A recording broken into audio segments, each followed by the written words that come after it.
שלום ענר, מה שלומך? בסדר, שמחה.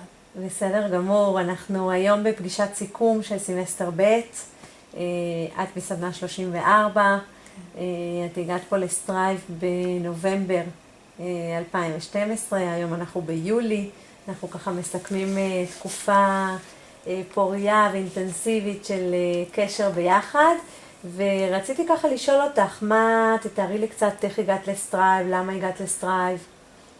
כשהגעתי לסטרייב, המטרה שלי הייתה לדעת איך להתמודד עם ימי ההלכה, שלא יודעת איך להתנהל איתם. אני מין פאניקה כזאת, פחד להתנהל עם אנשים שאני לא מכירה, שזרים מבחינתי. איך לרשום קורות חיים טובים יותר, להתמקד בקורות חיים, לדעת איך הלבוש, בוא נגיד שאת הולכת להתראיין מראיין עבודה, הדבר הכי חשוב, הכי בסיסי, להסתכל איך את נראית לפני זה. הייצוגיות. ייצוגיות, כן. איך לעבור את ימי ההלכה בביטחון, לא לשבת ובחיבוק להביא דעתך, גם אם זה להסתכל רק על השעון, לדבר בחופשיות, גם משהו לא נראה לך טוב או רלוונטי או שלא מתאים לך, את יכולה גם להביא דעתך, כי תכלס, את באה למקום שאת רוצה לעבוד בו.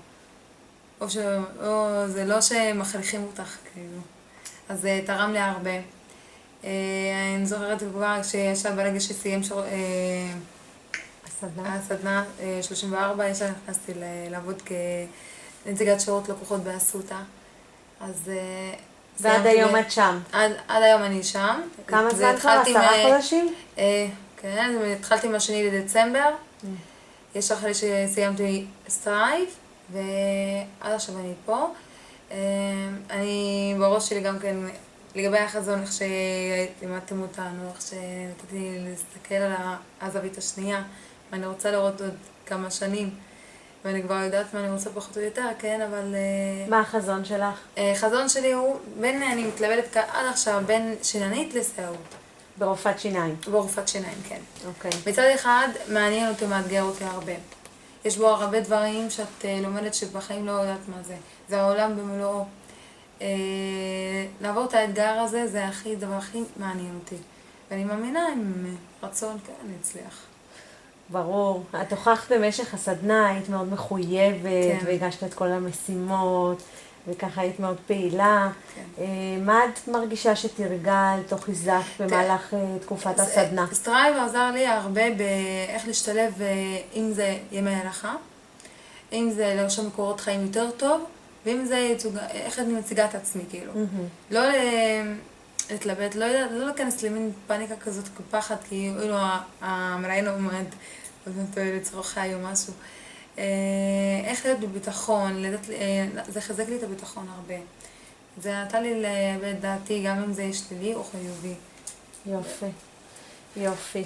ואחרי הסדנה המשכת בתקופת חיפוש עבודה, התחלת לעבוד, ואז הצטרפת התחלנו את האימון הקבוצתי. כן. מה לדעתך מהאימון הקבוצתי, מהו הדבר הכי חשוב, או שני דברים שנתנו לך ככה... תראי, אימון הקבוצתי הוא כמו אופק, פחות או יותר, כי תראי, שניהם, והמטרה שלהם הייתה איך להתמיד בעבודה, כאילו. איך גם אם משהו קונפליקטים קורה לך, אם את רצויה או לא רצויה בעבודה, אם את חייבת לעבוד בכל מחיר, זה לא משנה, אם את, בוא נגיד, את רוצה לעזוב, אבל מצד שני את חייבת לחשוב קדימה, כאילו. את לא יכולה פתאום ככה, אני רוצה לעזוב וזהו. זה עזר לי הרבה, את מביאה את דעתך גם עם חברים שהיו איתך בסדנה. כל אחד נותן לך עצה, באימון קבוצתי כמו שהיה. אומר לך מה לעשות, מה לא לעשות, פחות רלוונטי או לא. הרגשת תמיכה מהקבוצה? הרגשתי תמיכה שנתנה לי גם להסתכל עכשיו קדימה, וגם לגבי אופק נתן לי רכשתי הרבה כלים, איך לעמוד בקונפליקטים, ואיך לדבר בזה. אהבת את השיעור הזה? כן. יופי, יופי. ככה, אם היית צריכה לתת איזשהו טיפ ככה לסיום, למישהו שמתלבט אם כדאי לו להגיע לסטרייב או לא, מה את ממליצה? תראי, אני דווקא חושבת שמאוד יצליח בזה, כי דווקא זה תורם לך להסתכל קדימה, לדעת מה אתה רוצה פחות או יותר. גם אם אתה עכשיו רואה משהו שנראה לך שלא, נראה לי שזה יעזור לך הרבה. זה עוזר לתכנן את העתיד, כן. לגבש את החזון. נכון. אוקיי. ואת אומרת שזה גם עם הרבה כלים ותמיכה. תראי, כמו שהיינו רושמים קורות חיים, את זוכרת, ואומר לך, אני שולח ביום 5, 2. לקבוע יעדים. לקבוע יעדים, לתת לעצמך יעד. יעד אם אני רוצה ללמוד משהו, אני אצליח בו, וזה לא משנה. אוקיי, אז כיוון שאנחנו מתעדים את השיחה שלנו, ותודה לך על זה, מתי את מתחילה ללמוד?